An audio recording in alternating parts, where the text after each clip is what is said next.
بسم اللہ الرحمن الرحیم۔ ہارون الرشید کی بیوی زبیدہ خاتون بڑی نیک اور دیندار ملکہ تھی۔ اس کو قرآن پاک سے اس قدر محبت تھی کہ اس نے اپنے گھر میں 300 حافظات تنخواہ پہ رکھی ہوئی تھیں۔ اس نے ان کی شفٹ بنائی ہوئی تھیں، ہر شفٹ میں 100 حافظات تھیں۔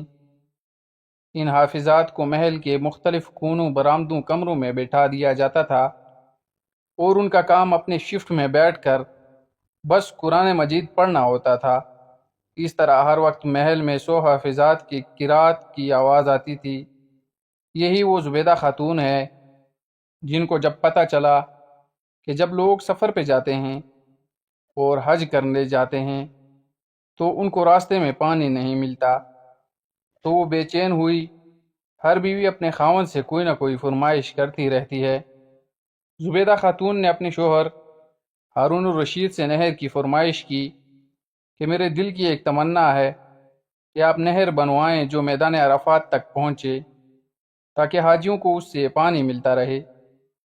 شوہر نے اپنی ملکہ کو مکمل اختیار دیا کہ اس نہر پہ جتنا مال خرچ ہوتا ہے کر لیں۔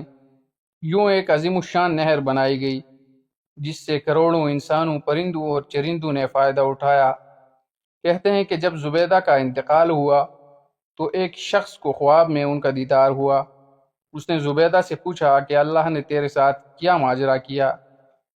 تو زبیدہ نے کہا کہ بس اللہ نے مجھ پہ رحمت کی۔ اس شخص نے کہا زبیدہ تیرے تو کام ہی اتنے بڑے تھے، لوگوں کے لیے نہر بنوائی تو بخشش تو ہونی ہی تھی۔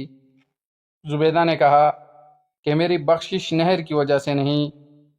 جب میرا نہر والا عمل اللہ پاک کے سامنے پیش کیا گیا تو اللہ پاک نے فرمایا کہ تو نے تو نہر اس لیے بنوائی کہ تیرے پاس بیت المال کی مال و دولت تھی، اگر بیت المال نہیں ہوتا تو تم یہ نہر نہیں بنوا سکتی تھی۔ یہ کوئی ایسا اہم کام نہیں جس سے تیری بخشش ہو جائے، تو مجھے بتاؤ تم نے میرے لیے کون سا عمل کیا؟